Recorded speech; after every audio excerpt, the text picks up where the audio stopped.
سڵاو بینەرانی ئازیز و خۆشەویستی تەلەڤیزیۆنی کۆمەڵا ئەم کاتە و هەموو کاتێکتان شاد. خۆشحاڵین کە لە ئەڵقەیەکی نوێی بەرنامەی ژیان و خەباتی یاران لەگەڵ ئێوەی ئازیز بە یەک شاد دەبینەوە. بەرەزان، میوانی ئەم ئەڵقەی بەرنامەکەمان زۆر بەڕێز هاوڕێ ئەحمەد بازگر،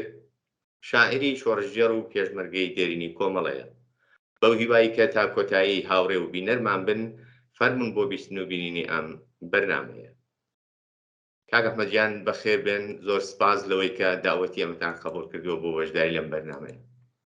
زۆر سپاس کاک کەریمجیان و زۆر سپاس بۆ خۆت و بە هاوکارانی ئەم بەرنامەیەش کە بەسەرتان کردومەوە. سپاس بۆ بەڕێزیشتان. بەرنامەکە باز لە ژیان و خەباتی هاوڕێ ئەحمەدی بازگر دەکات. بۆیە پێم خۆشە سەرەتا کاک ئەحمەد باز لە سەرەتاکانی ژیانی منداڵی و لاوی و تازە لاوی بکات، چۆن تێپەر کردووە، لەکوێرە دایک بووە، بۆی کە بچینە ناوسە باسکەنی دیکەم. بەچاوان من هەروەک باست کردم، بازگر نێوی شعریمە، شۆرەتی خۆم بەیازیدیە، ئەحمەد بەیازیدی. نزیک بە 61 ساڵەوە پێش لە نەورۆزێکدا لە دێیەکی زۆر سکۆلە بە نێوی شندڕە کە دەکەوێتە گەورچی سەر بە ناوچەی سەردەژ لەدایک بووم. ئەم دێیە وەختی دێیەکی سکۆلە بوو، وەڵام دێیەکی ئاوادان بووە. ئەمن دایک و باوکم ئەم تۆزێک دەچمە سەر ژیانی هەردووچیانوە، تەسیرێکی کە لە هەردووچیان وەرم گرتووە. ئەوان خۆیان زۆر مناڵ بوون، حتا لاویش نەبوون کە ئیزدواجیان کردووە. منەوە لە یادداشتێک کە لەم ڕۆژاندا ڕەحمانی برام بۆی ناردم، لەو ڕۆژان سەر مانگلەوە پێش تاریخی زەماوەندەکەیان و تاریخی لەدایکبوونی هەردووکانی و ئیمەشی نووسی و باوکم بە خەتی خۆی متەوەجە بووم کە دایکم حدودەن 13 ساڵ بووە. خۆ باویشم شاید ساڵێک لەو زیاتر بوو بێ، تەمەنێکی زۆر منداڵی داوانە بە یەکەوەی زەواجیان کردووە. هەر بۆیە دایکم لە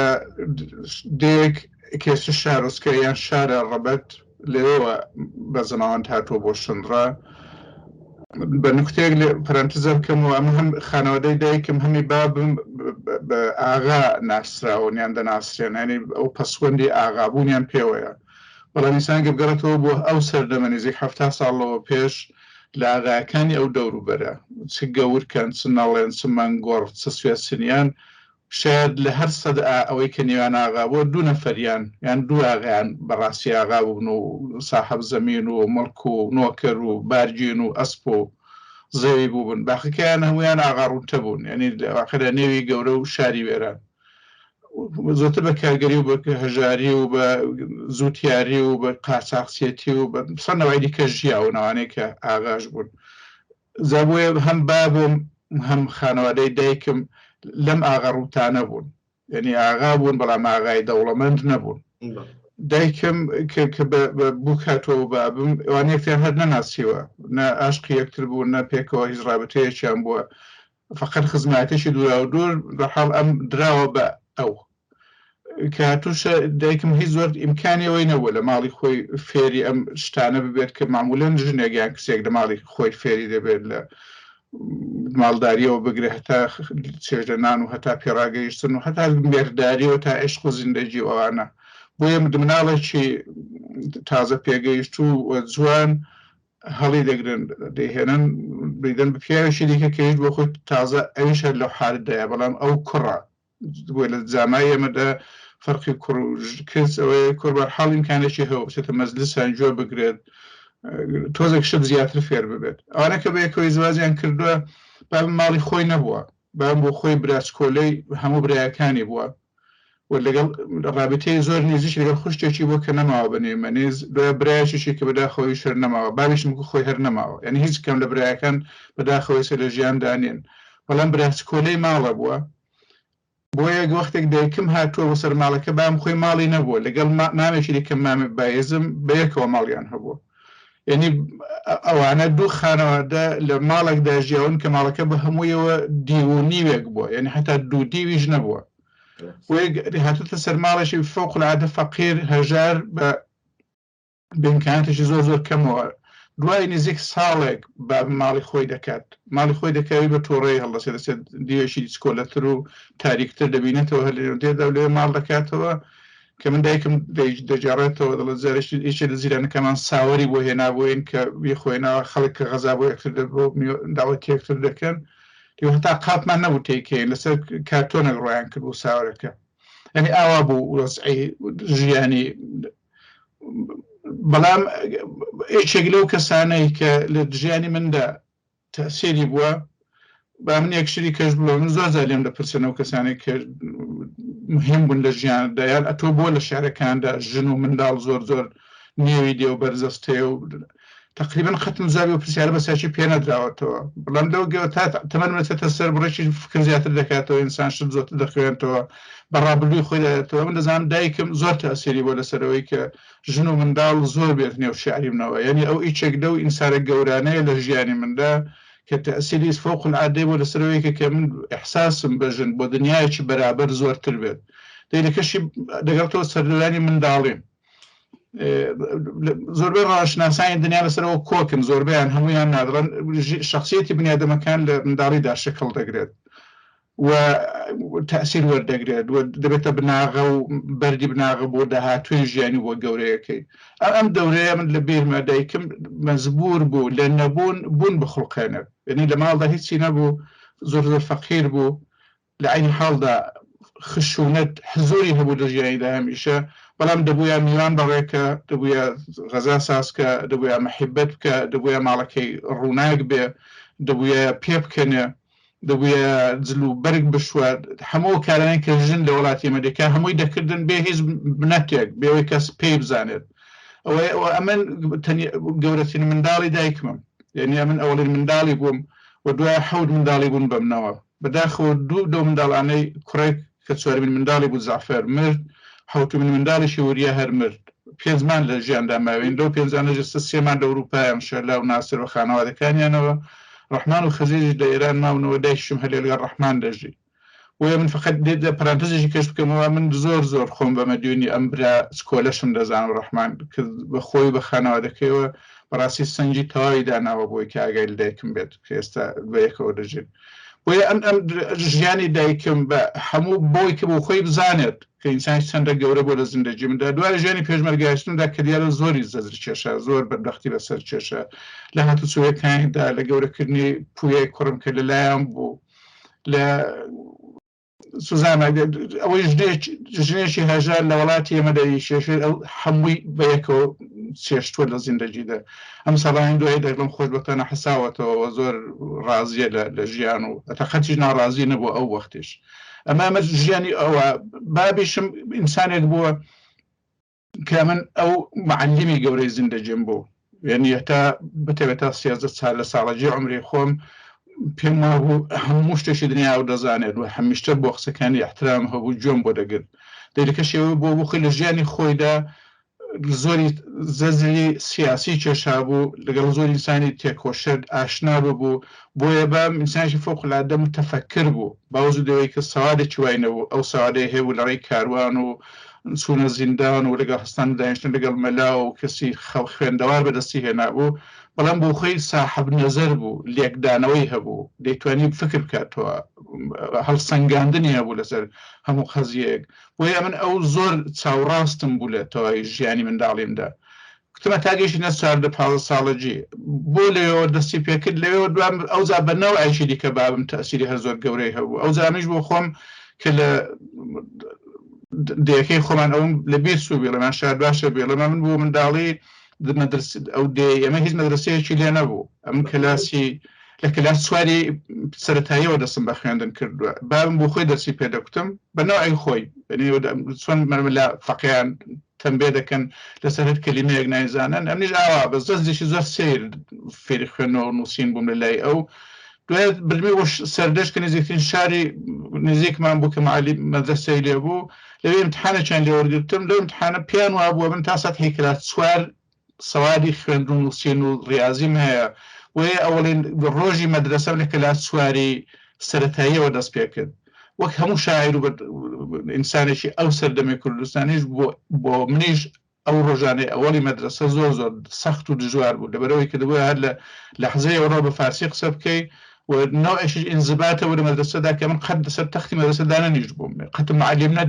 نەدیبوو هێندە عالم منداڵ پێکەوە کۆنەوە لە جێیەک چاو لە تەختە سیا بکەن هەمووی بۆم تازە بوو هەمووشی بۆم سەخت و دژوار بوو ئەو دەورم تێپەڕان دوایەکە کە دەورای ڕەهنمایی و ئارەم تەواوکردم سەردەشم پێخۆشنەوە بە چەند دلیل کە زۆرتریان سیاسی بوون هەستان ڕۆیشتم لە ئامۆژگایەکی شاوەرزی مەهاباد دەچم خوێن ینی چوونم بۆ سابڵاو و ئاشنابوونم لەگەڵ مەزموعەیەک ئینسانی تازە و کتێبخانەی مێردی پورم لە سابڵاغ دەرگایەکی تازە و گەورەی بەرەو دنیایەکی نەناسرا و بۆ کردمەوە ئەمانە حد هەموو ئەو ڕۆژانە دەکرێت ڕمانی لەسەر بنووسێ بەڵام زۆر بە کورتی دەیجارمەوە ئەم چاوکرانەوە باعثیەوە بکەوزە لەگەڵ بابمە من کە معلمی گەورەی ژیانم بووە زۆر زۆر خۆشم دەوێت ئەوزە دەکەوتمە تەقابلەوە دەکەوتینە بەحسەوە بام ئەهلی بەحسکردن بوو بەڵام لەو جەیەکە کە دەیزانی کورتی دێنێ منتەقی تەوە دەبووی تووڕە دەبوو سەردەمی خیام ئیدێ من ئینسانشی چەپ بووم بیری سیاسیم هەبوو لەگەڵ مەزهب دۆستایەتیم نەما بوو دەمهێز بۆ کرێکار و زەحمەت چێژ پێشم وای بە هەموو ئەحساسانم لە تاریخی ژیانی خوری بابمەوە بەدەستهێنا بوو کە چۆنی کاروان کردووە چۆن گیراوە چۆنیان لێداوە ئەمنیەت دەردێکیان پێداوە و لە ژیانی سەختی دایکیشم داونی ئەحساسی ئینسان دۆستی و چەپایەتیم تێدا خوڵقا بابم لەگەڵ ناساز بوو لەوەرەوەی ئەو فکرەکەی فکری چەپ نەبوو ئەو لەباری سیاسیەوە کادێکی قەدیمی حیزبی دموکراتی کوردستان ئێران بوو هەتا دوای قیام نزیک ساڵەشیش پێشمەرگە و کادێکی باشیشیان بوو لە منتەقە ئەوەی زۆر پێ ناخۆش بوو کە من چەپ و دوایش لە ئینتخابە سیاسیەکەمدا کە کۆمەڵا کە تەقریبەن ئەو وەختی خلافی جەریان بوو لە هەموو شتێکدا کە من دوای رسینە سەری هیوادارم وەخت ببێتەوەنا لە تەقابل لەگەڵ بابمدا لەگەڵەوە بەحسانەدا فکری سیاسیم ڕشتی سیاسی مەزبورم بخوێنمەوە بۆی کە دەرەقەتی بێم لەو بەحساندا بەحسەکانمان زۆر دەگەیشت حتی شەڕ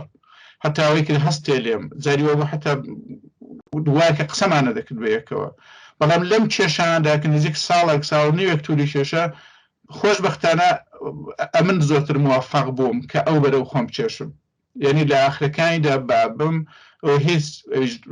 فکری وەک من و زۆر جیانیش لەسەر هەر ئەو دیفاعانەی کە ئەو لە خەتی سیاسی من لە کۆمەڵە لە من لە ڕفیقەکانی من دەکرد لەسەریان بۆ ساز کرد لەلایەن ئیسلاحاتی جمهوری ئیسلامی و ئەوانە بۆیە دەجارمەوە چون خۆی بەداخەوە لە ژیاندا نەماوە زۆر بەجوانی ئەویشت کۆچی دوایی کرد ئەم تەقابلانە ئەمنی ساغ دەکردەوە ینی بابم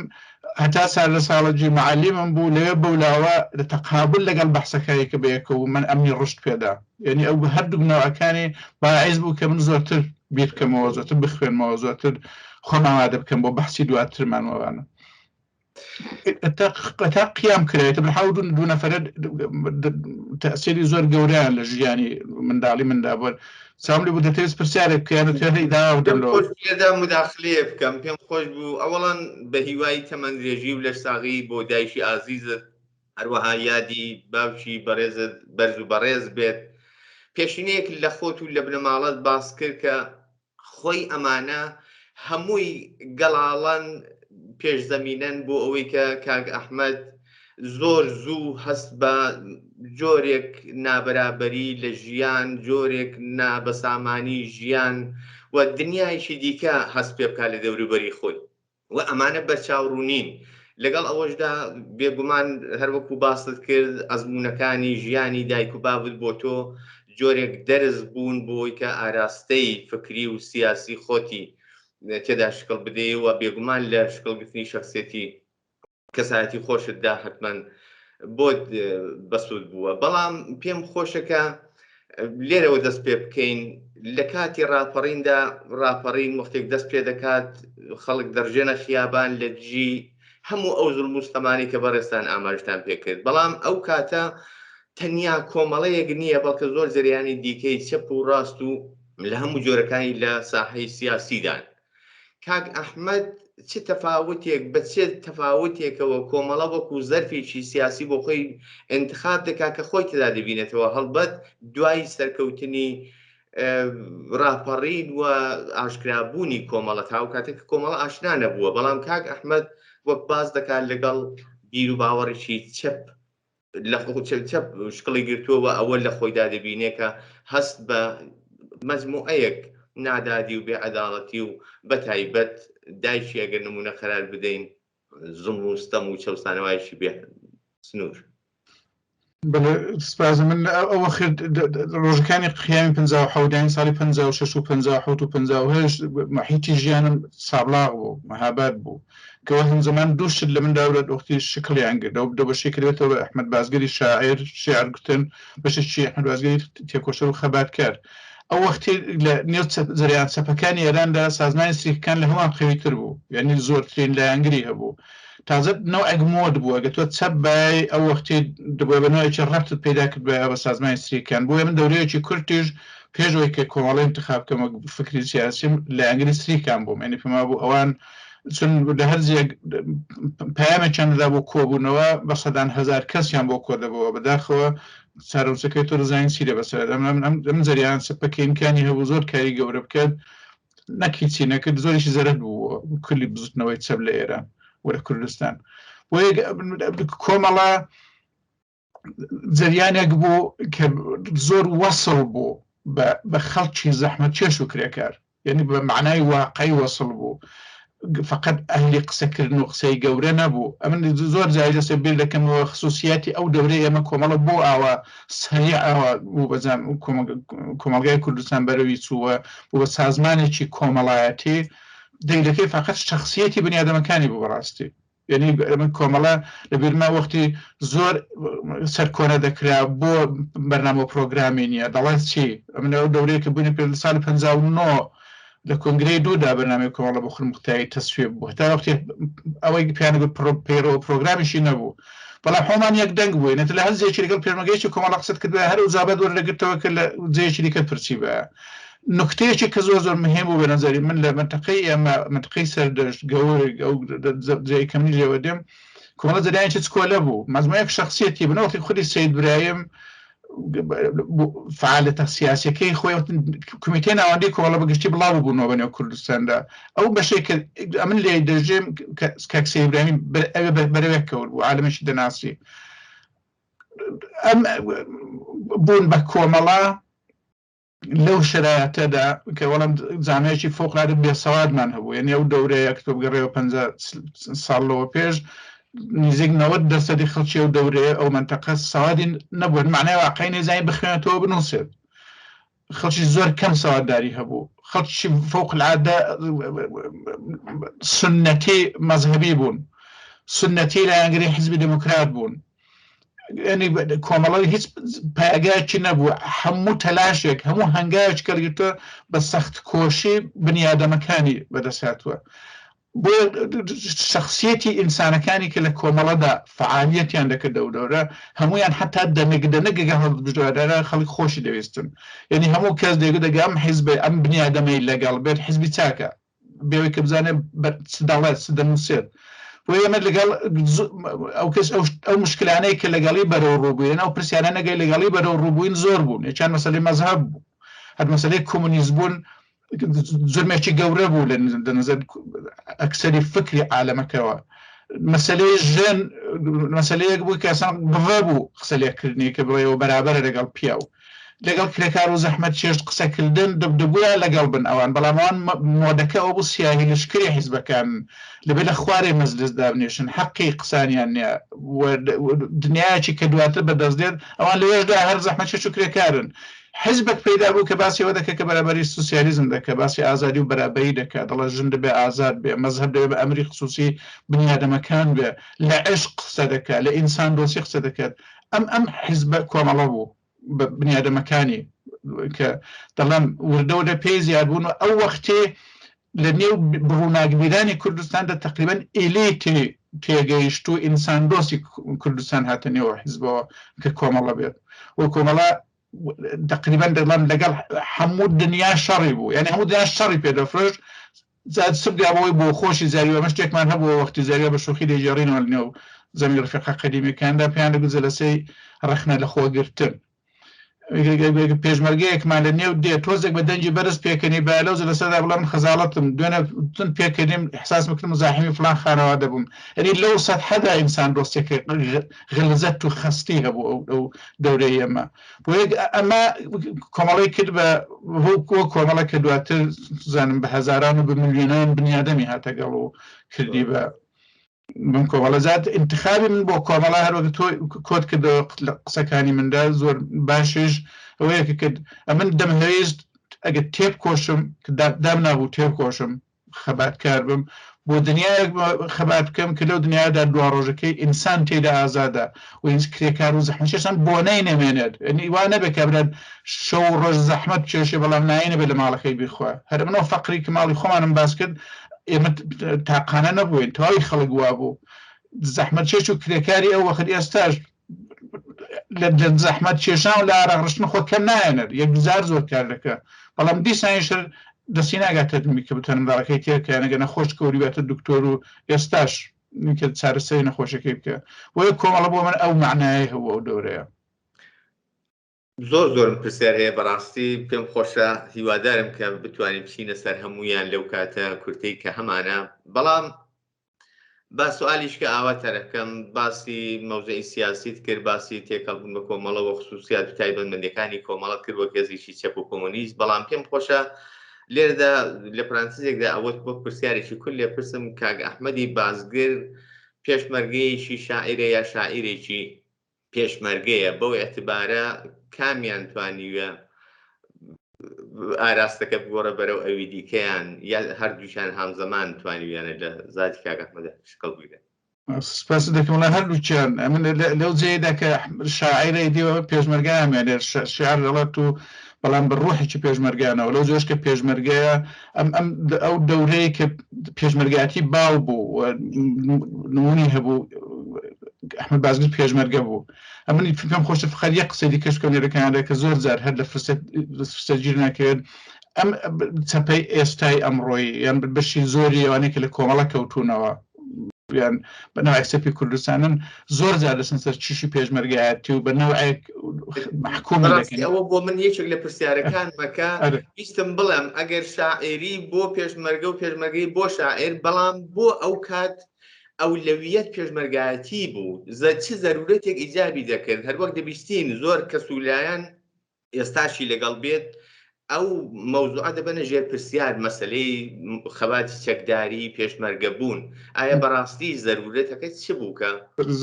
زەرورەتەکەی دەزانین پێشمەرگایەتی هیچ وەخت انتخابی هیچ کام لە ئێمە نەبووە ئەنی تۆ بەنێو عالەمەکەی ئەو وەختی دابگەڕێ کەم کەس دەبینەوە کە گولەیەک دوی وێ نەکەوت دنیا لە زێیەک وەڵایەکی بەسەر نهات بێت دێنی ئەوانەی کە ماونەوە فقط گیانی سالمێمە دەرش شانسیان هەبوو فقط ماونەوە بەڵام انتخابەکەوەیە کە تۆ بگەڕێەوە ئەو دەورەی 58-59 کە جمهوری ئیسلامی هاتە سەرکار ئینسانێکی شێت و ڕەوانی وەک خەڵخاڵیان بەگشت ئەم زانە ئەدا کرد لە پاوە دەستی پێکرد تا ئەو جێی گەڕایەوە لە هەر شارێک چەها قەتڵی ئامی کرد ئەم بنیادەمانەی کە ئێستا پێشمەرگایەتی لە بەنەژێر سوالیان پێیان وایە نەدەبوو یا ببیان باسی خەباتی مەدەنی دەکەن یان دزاریوا دمدرێژی دەکەن و گوێیان کب دەکەن ڕەنگە ئەسەن عەکسی ئەم ئیعدامانەی کە لە پادگانی مەریوان لە فرودگای سنا کراون هەر نایاندی بێت بۆیە مقاومەتی خەڵکی کورد بەگشتی و مقاومەتی چەپی کورد کە نەوەک ڕەنگی شۆڕژگەرێکی تایبەتیدا بوو بە مقاومەتە لە کوردستان ئەوەندە بەرز و بەڕێزە ئەوەندە بەنظەمی تاقانەیە کە قسە لێکردی محکومکردنی هەردەبێت وەک کفر چاورێ بکرێ بەڕاستی وێ ئەهمیەتی ئەوە ئەمە لەگەڵ حکوومەتێکی دڕندە و وەحشی کە بە تیارەی میک و بە تیارەی فانتۆم و بە هێلیکۆپتێری سوزانم سیر و بە ئەرتەشی دەست لێنەدراوی شاوە کەوتە گیان میلەتێکی ئازاد ئەندێش سەڵحخواز سوزانم شەڕنەخواز و هات ئەمە بە قەڵەم و بە قسە نەدەکرا ڕێبڕوبێڕاوی وا چەکرد پێ بێ کە چەکەنی ما لە مەقابل ئەم دەسەڵاتەی نظامیکە و هەیبوو حەسن حسابێکی بۆیان دەکرا ئەوەندە کەم بوو بەڵام ڕوحیەی ئینسان دۆستی و بەرابەری تەڵەبی ڕوحی خەباتچێڕی ڕوحەیە گەیشتن بە دنیاچی ئازاد بۆ خەڵکی کوردستان و بۆ جەریانێکی کۆمەڵە ئەوەندە قەوی بوو کە ئێمە توانیمانە مقابل لە ڕابوەستین ئەم شەڕانێک لە ڕوانگەی جەنابتەوە ئەو سەردەمە دەیتوانی هەڵبژاردنێکی زۆر مناسب بێ بۆ پارێزگاری لەو دەستکەوتانەی دوای ڕاپەڕین لەو ئازادیەی کە لە دوای ڕاپەڕین بەدەست هاتبوو باشترین گوزی نەبوو لەو کاتەدا بۆ باشترین گوزی نەبوو یعنی هیچ گوزینەیەکی دیکە بەقەت پێشمەرگایەتی و مقاومەتی چەکداری ئەهمیەتی نەبوو دەورە یعنی هیچ شتێکی دیکە ئەسەن انتخاب نەبوو بەتو نەدەتوانین بڵێ ئەویان باشترەوە و دوایش کوردستان بوو بە سەرزەمینێکی ئازاد و بەرفراوان و هەواخۆش بۆ تەواوی ئەو بنیادەمانێک کە باقی وڵات زیەکانی دیکە ئێرانەوە جیان پێتەنگ ببوو دە جیران و دەکوژران و هەڵاتن کوردستان پەنابەری هەبووە وەختی لە خۆیدا هیچ شارودەیەکی کوردستانەوە مەزموعەیەک خەڵکی هەڵات و ئینسانی شۆڕژێر ئەڵبەتە زۆرتر ئینسانهایەکی مخالفی جمهوری ئیسلامی کە هات بوون بۆیە بوو بە سەرزەمینێکی ئازاد بۆ ئەو بنیادەمانە یعنی گزینەی شەڕی نظامی یان دفاعی پێشمەرگانە دفاعی چەکدارانە لە دەستکەوتەکانی هەم قیامی ئەو سەردەم هەم دەستکەوتەکانی دواتری انتخابێک بچی ئەوەن ئازاد نە وەڵام باشترین انتخاب بوو کە بۆ ئینسانێکی کە ئەوڕە بە افتخارەوە بێ بەو ڕابردوودا بگەڕێتەوە هەموو دەستکەوتانەی کە هەشن ئەگە قسەیەک دەکرێت ئەگە بەحسێک دەکرێت ئەگە خۆڵکێشانێک و خۆداکێشانێک هەیە هەمووی دەسای سەری ئەم خەباتە مقاومەتە چەکداری و عەزیمەیەکە کرد ئەو نەسڵەی ئێمە کردیەوە دەورە زۆر ڕاستە کۆمەڵا باسی پێشمەرگایەتیمان کە ضرورەتی بوون بە پێشمەرگەوە ئەو مقاومەتە چەکداریەکە لە عەلەیهی هێرشە ڕژیم شکڵی گرت بەڵام کۆمەڵە وەک هێزێکی چەپ و کۆمۆنیست لە عین حاڵدا خۆی بە هێزێکی سیاسی نظامی دەناسێنێت معنای ئەو کەلیمەیە چییە بۆ سیاسی نظامی هاوتای هاوشان هەردووچان هاوتەریب لەگەڵ یەکتردا ضرورەتێک بوون توانیویانەکە کۆمەڵەتە کامل بکەن یا ئەوەی کە جیاوازیان هەیە لە بینی مەسەلەی سیاسی و نظامەکەی جیاوازیی عەجایبیان نییە بەڵام نظامەکەی احتیاجە بۆی کە کارەکانی دیکەی کۆمەڵە مەزموعەیە کاری کرد لەم ساڵانەدا بەتێبێت ئەو ساڵانەی ئەوڵی کە من زۆر بۆم تەقەدوسیان هەیە کە بوێنەیە لە تاریخی چەپدا نەک لە ئێران و لە کوردستان بەڕاستی بنەگە چاو لە خەباتی کۆمناردەکانی پاریس و فەڕەنسەش دەکەم یا حتا بزوتنەوەی بلشویەکانی لە ڕوسیە دەکەم یانەوانەی پورتەقاڵ و حتا ئەمریکای لاتینیش زۆر کەم وێنەیە کە دەستی بۆ مەزموعەیەک شتی بەڤە برد ئەشێ لەشتانە مەسەلەی پرسی ژنە نەک چەکدارکردنی ژن بەتەنیا پرسی ژن کە ژن بەرابەری ژن و پیا بوو بەحسێکی ئەسڵی زایدی مەسێک جەماعەتێک پەیدا بوونیان کەسانێک تاقولۆق پیا دەبن لە جێیەک مەسئولێک قسێکی خراپی کردویان لە جەلسەیەکدا خراپیان بەرخورد پێ کردویان لە جێیەک کەسێک کوڵاوەکەی لار بووەوە دەکاتە تەرمیمی دەدا بە تەواوی تەرمیمی دەدا بە تەواوی ئەو تاریخە ئەمە زۆرتر حەماقەتە لە زمانەوە تاوەکو بەحسێکی سیاسی کۆمەڵە دەستی بۆ شتێک برد ئێمە لە بیر ماوانەیە کە ئێستا گویان لەم قسانەی منەوە لە نەسلی منن ئێمە 2 ساڵی ئەوەڵ دوای چەکدارکردنی پێشمەرگە فقط کارمانەوە جوای بوختانەکانی مخالفانی خۆمان دێنەوە نەگەی جمهوری ئیسلامی ئینیو خۆ ارتزاعی منطقە ئەو حیزبانەی مخالف بوون کە 1000 قسەڵەشیان بۆ سازکردین هەتا زانیان بە تەجربە دەرکەوت کە بەوانە ئەوەی کە کۆمەڵە کردوێتی کارێکی عەزیمە ئەو جار ئەوانش کەوت نەخۆەوە حیزبانەی دیکە کەوزایەکی تیژنانیان هەبێت و ژن چەکدارکردن و کە قەرەوە کۆڵار موافق نەبوون مەسەلەیەکی دیکە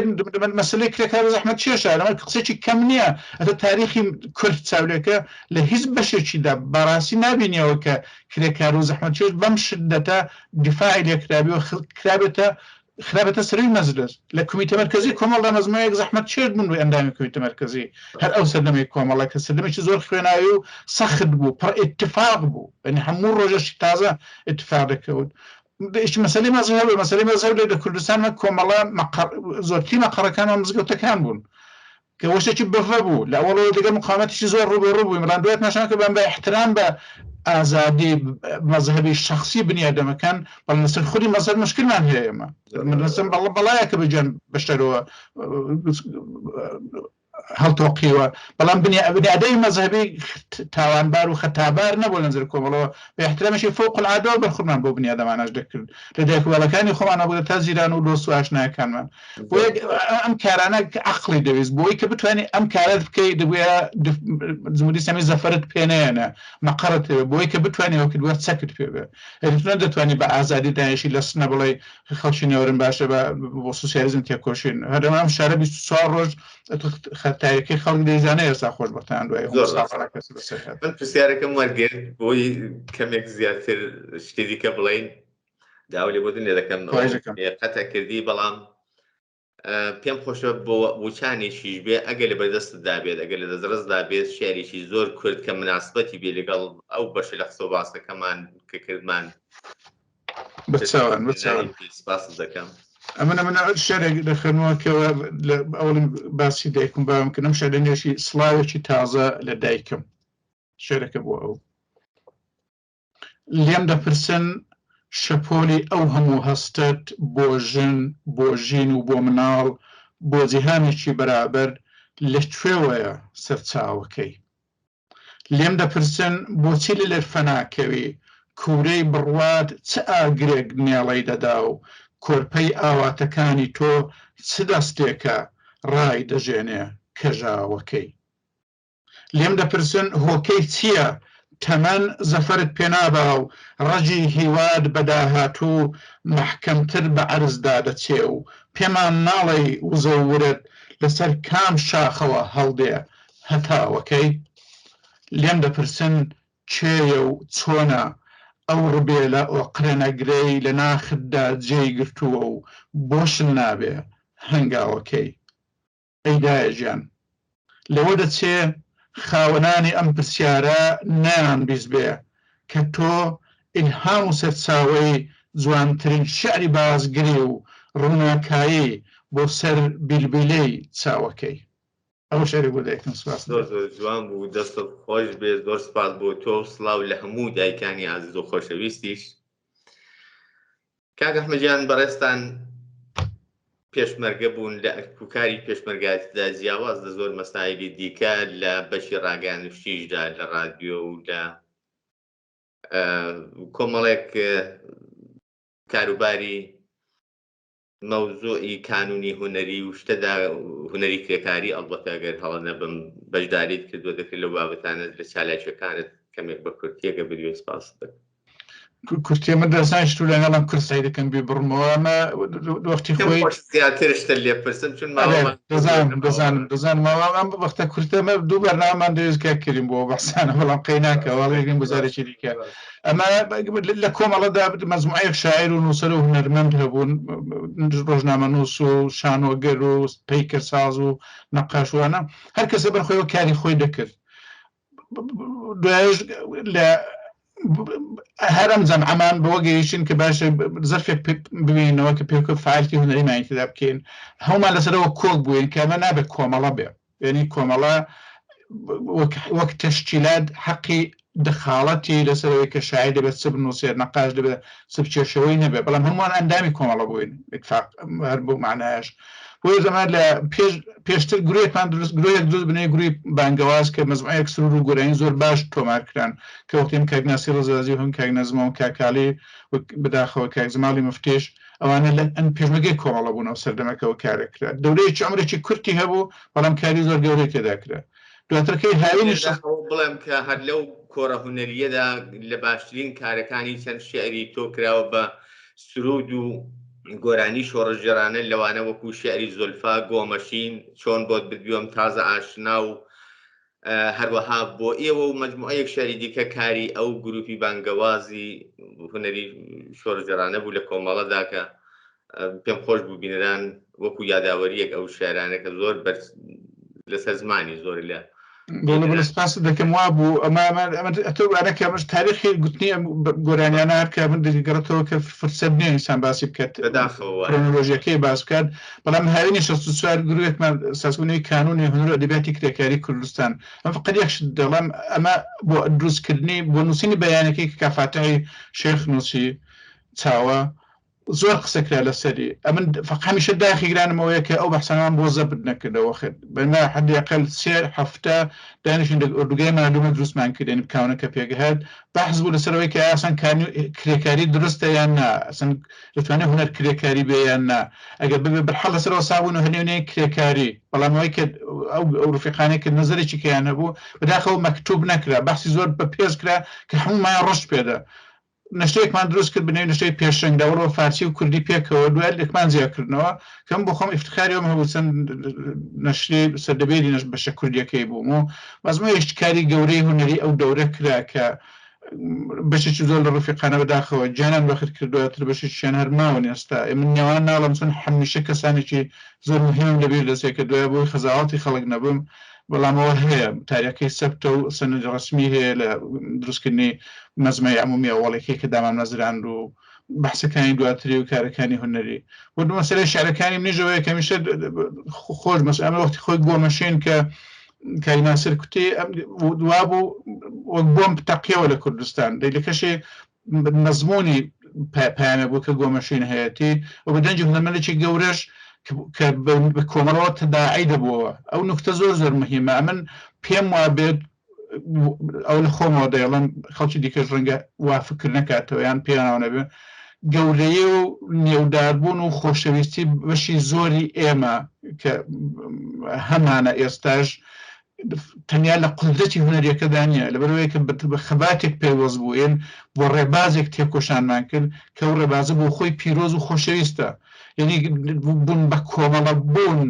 دەنا ئەو وەختی هەم لە هونەرمەندانی کوردستان لە گۆرانی بێژ و لە شاعیر کەم نەبوون کە زۆر تواناتر هەبوون بەڵام لە خارجی ئەو دایرە بوون ئەتۆ بێنێ و عمقی مبارزەکەەوە تێبکۆشی بۆ هەدفێکێتە بە دەنگت بە ڕەنگت بە قودرەتی نەقاشیت بە شێعرت ئەو خۆشەویستەشی بە هەمووی ئێمەدا پێم خۆشە ئەو نوکتە بڵام کە زۆر زیاد لەبیر دەچێتەوە کە فلان گۆرانی بێژە فلان نەقاشە فلان مزەسەنەسازە فلان شاعرە بۆ هێندە خۆشەویستە بۆ هێندە نێوی هەیە بەشێکی زۆری دەگەڕێتەوە بۆ ڕیشەی ئەم تاریخە کە هەمووی ئێمە هەمانە لە ڕابردووی ژیانی سیاسی و ئەدەبی خۆماندا زۆر ڕاستە بێگومان وایە لێرە لەگەڵ فکر و بیر و باوەڕی سیاسی خۆت لەگەڵ ڕێبازێکە بۆ خەبات لە پێشت گرتووە شێعرەکانی شت بە زۆری یا دەتوانین بڵین تەواوی ڕنگدانەوەی ئەو بیر و باوەڕە سەپ و سوسیالیستی خۆتە من ئەم تەوزیحەم بۆیەدا کە لە ڕوانگەی بەڕێستانەوە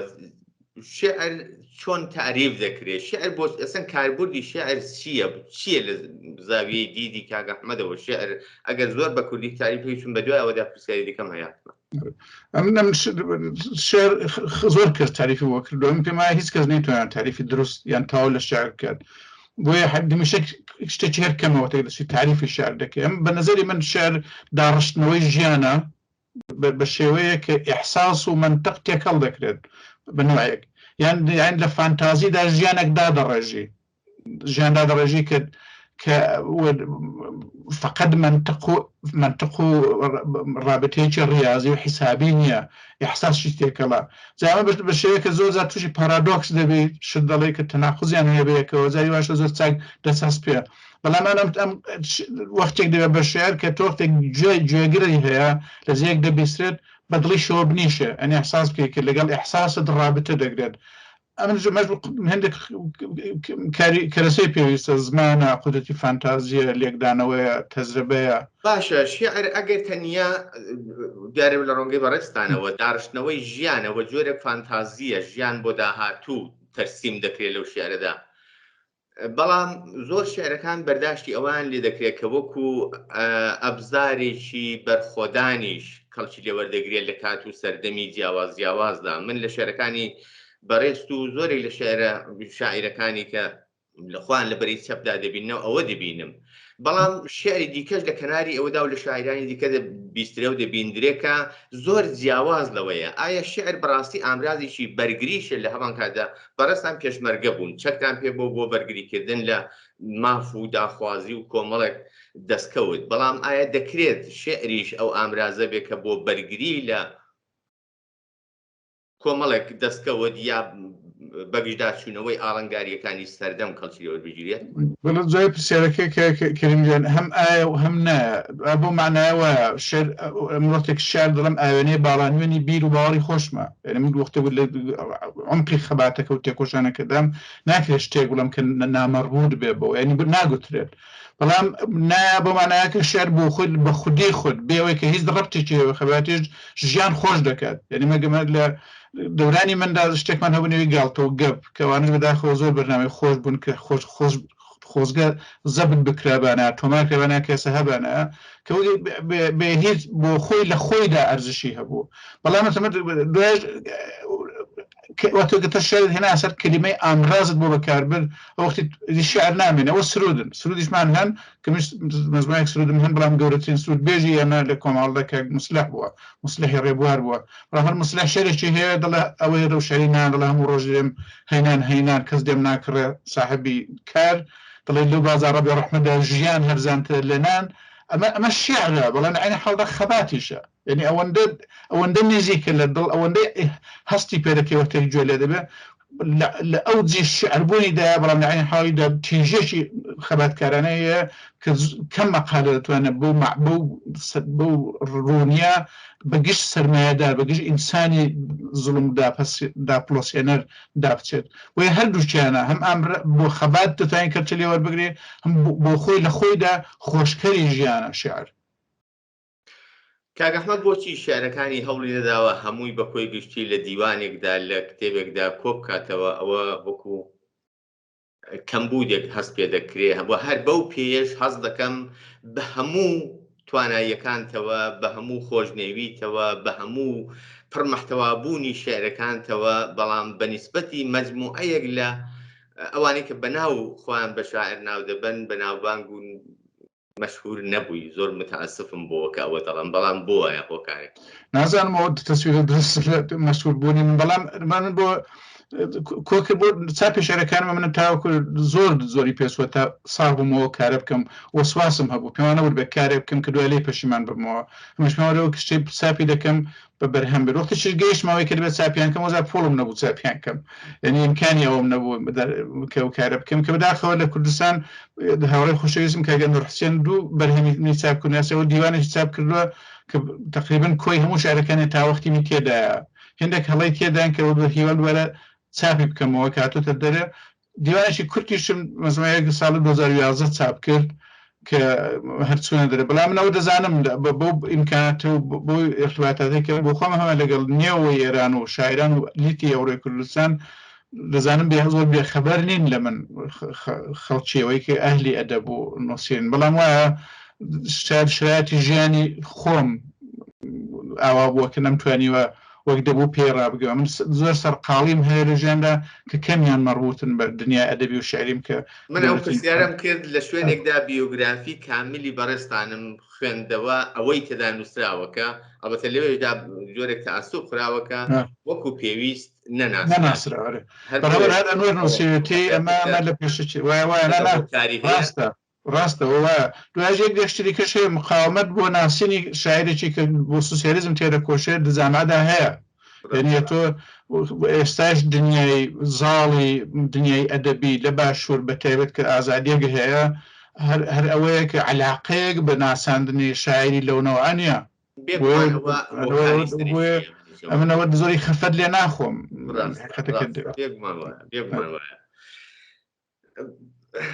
وتم پرسیار زۆرە بەڵام بەداخەوە ماوەی بەرنامەکەمان زۆر نزیک لە کۆتاییە بۆیە ژیانی پێشمەرگایەتیت بەجێ دەڵین زۆر بە کورتی وەکو دوایین پرسیار بەڕێستان دەچنە دەرەوەی وڵات لە دەرەوەی وڵات نیشتەجێ دەبن هاوکات لەگەڵ تێکەڵبوون لەگەڵ ئیجتیماعی ئەو وڵاتە کۆمەڵێک ئاڵنگاری کە دێتە سەر ڕێگا و ڕەفی ئەوانە بەڵام تەلاشت کردووە خوێندووتەوە لە بواری کۆمەڵناسی و کاروباری کۆمەڵایەتیدا پلەی باڵات مەدرسێکی باڵات هەیە و ئێستاش هەر لەو بواراندا کار و تەلاش دەکەی دەکرێت زۆر بە کورتی باسێکی ئەو سەردەمەی ژیانت و چی دەکەی بکەی و دواتریش حتمما پێم وایە دەکرێت بە شێعرێک ماڵاوی لە زۆر چاکە من هەندە پەلوە ڕێمان کەون وایە لەو مساحەبەدا ڕۆبەبزان من لە ئەوروپاواتێک هاتێ پاشام کرد بەو نێوەی خۆم کە لە کوردستان ناژیم ینی لە سوێزیەکی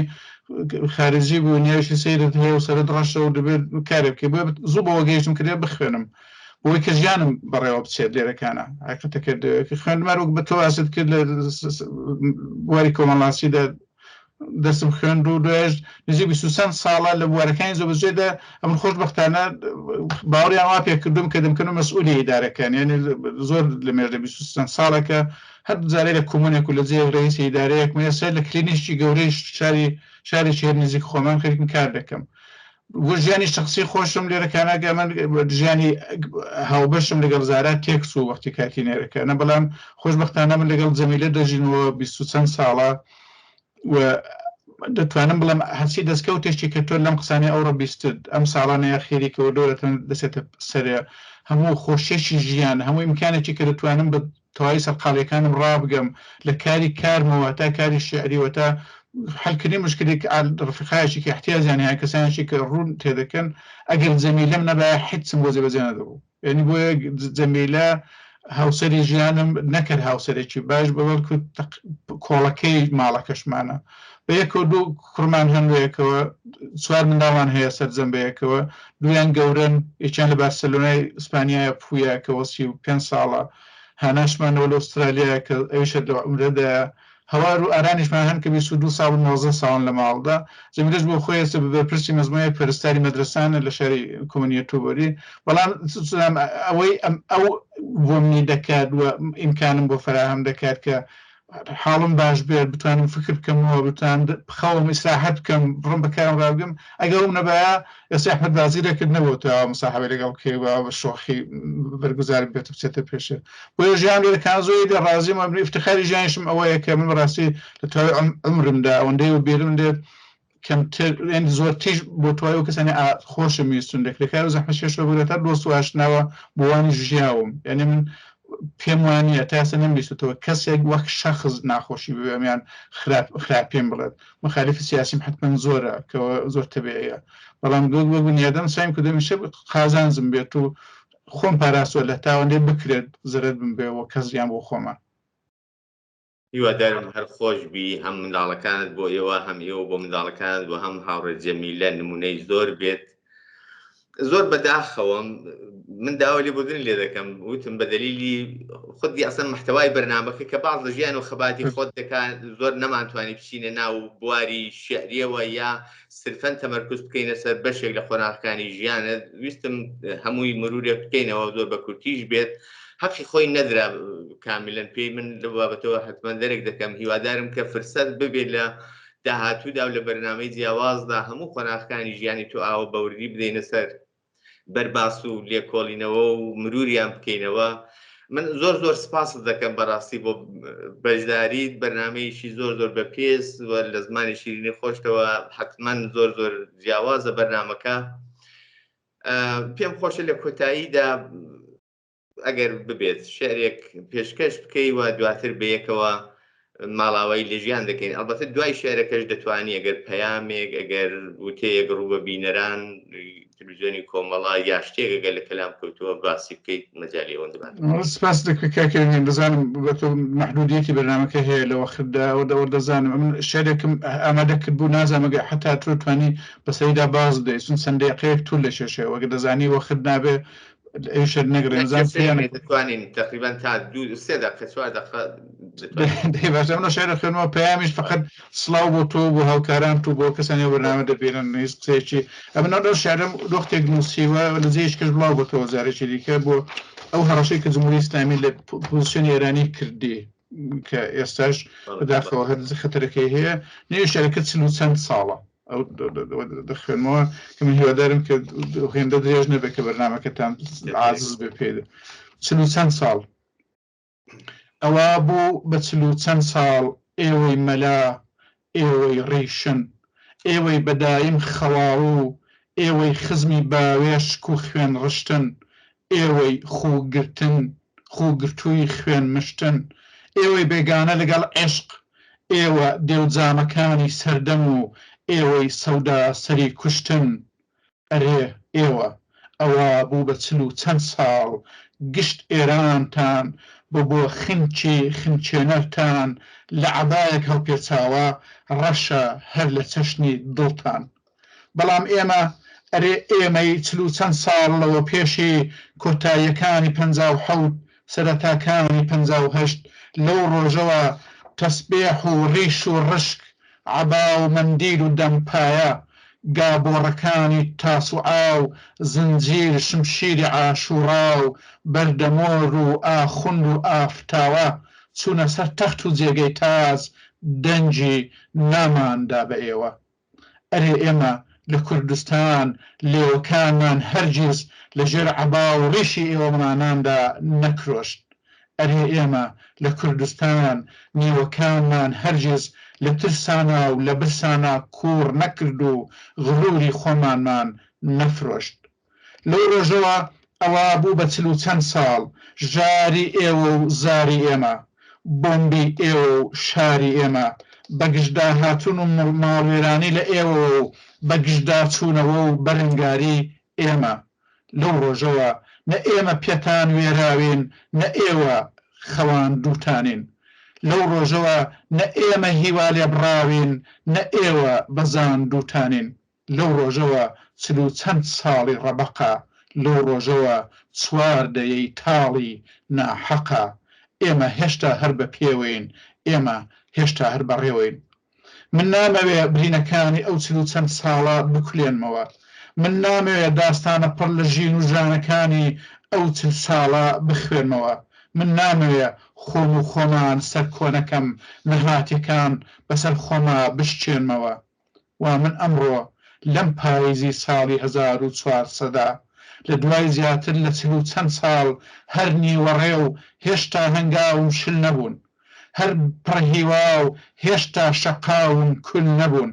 و من ئەمڕۆ هێشتا و زۆر هێشتای تر حەسرەتێکم لە دڵدایە کە حەز دەکەم لە بۆ مێژوو بۆنەوەکانی داهاتوو بیدرچێنم کە حەز دەکەم پڕ بە تاریخی داهاتوو دەنگ هەڵێنم بڵێم ئێمە دانیشتووی کوردستان بە ڕۆژ و مانگ و بە ساڵما بە درێژی ژینی چەند نەسڵ لەژێر ئاگری دەسەڵاتێکی داگیرکرد دەسەڵاتێکی داپرۆسەر دەسەڵاتێکی زوڵم و زۆر خوێن ڕێژ خوێن مێژ خوێن خۆر دەسەڵاتی دژە مرۆ دڵڕەق بێڕەحم و سەرەڕۆ هیچ کەس نەهات بە دەنجی هاوارمانەوە چەندە تەنیا تەریک کەوتە چەند بێ ئەنوا هیچ کەس نەهات بە فریای ئازارمانەوە من بۆ ئێوەی دەجێڕمەوە ئەی نەوەکانی داهاتوو منم دەنجی نەتەوەیەکی ئاشتی خواز هەتا ئێستەش کە سەرەتای پاییزی 1400دا هەر چوار لامان چوار دەسەڵاتی ناجوانێر چی بەسەرمان نەهێنن چیما بەسەرمان نەهێنن چیمانەیکەن بۆ ئەوەی بمان بەزێنن یان تەنانەت بۆ ئەوەی بمان فەوتێنن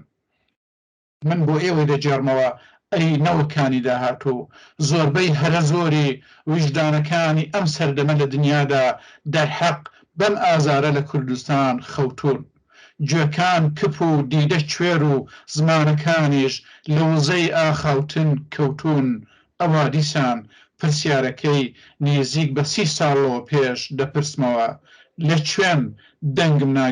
ناتانگاتێ لە کوێم کە دەنگتان نابیسم زۆر سپاس دەکەم زۆر پەلە خوێندمەوە بۆی کە وەختەکەستان بۆ هیوایی وە خەبەر هاتنی هەموو ویژدانە ئینسانی و مرۆڤ دۆستەکان و دەستی تۆش خۆش بێت سپاست دەکەم ماندووم کردی و بازم داوای لێبوردن کە نەمانتوانی بچینە سەر زۆر پرسیارەکانی دیکە لە کۆتاییدا ئەگەر ڕوو بە بینەران شتێکی زۆر بە کورتیت هەیە فەرموو بە ماڵەوەی لە بینەران زۆر زۆر سپاس دەکەم کە کردنجان هیوادام ڕۆژی ماڵمان هەر زۆر مابنیە سەر وەخت هەر هەیە وەزارێکی دیکە شتی دیکە بڵێن ئەمە سپاسی ئێوە هاوکارانت و سپاس بۆ هەمووی ئێوە کە چاوتان لەو بەرنامە کردو گوێتان ڕاتێژتۆ خۆشحاڵم کە ئەگەر لەو بەرنامەدا شتێکی تازەتان گیر کەوت بێیان تۆزێک ژیانی پڕکت بن لە خۆشی بۆ من افتخارێکی گەورەیە زۆر سپاس بۆ هەموویەوە ڕۆژتان خۆش و بە هیوای دیدار زۆر سپاس بۆ بەڕێزتان کاک ئەحمەدجان. خۆشەویستان، ئەوەی کە لە ماوەی ڕابردوودا بینەر و بیسەری بوون وتووێژێک بوو سەبارەت بە قۆناغەکانی ژیانی زۆر بەڕێز هاوڕێ ئەحمەد بازگر. بەو هیوایی کە کاتوساتێکی خۆشتان لەگەڵ بەسەر بردبێت تا بێگەیشتنەوەمان لە ئاڵلقەیەکی دیکەی بەرنامەی ژیان و خەبات و میوانێکی تازە هەموو لایەکتان بە شادی و بەختەوەری دەسپێرم.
يا ريقي رضا جلالك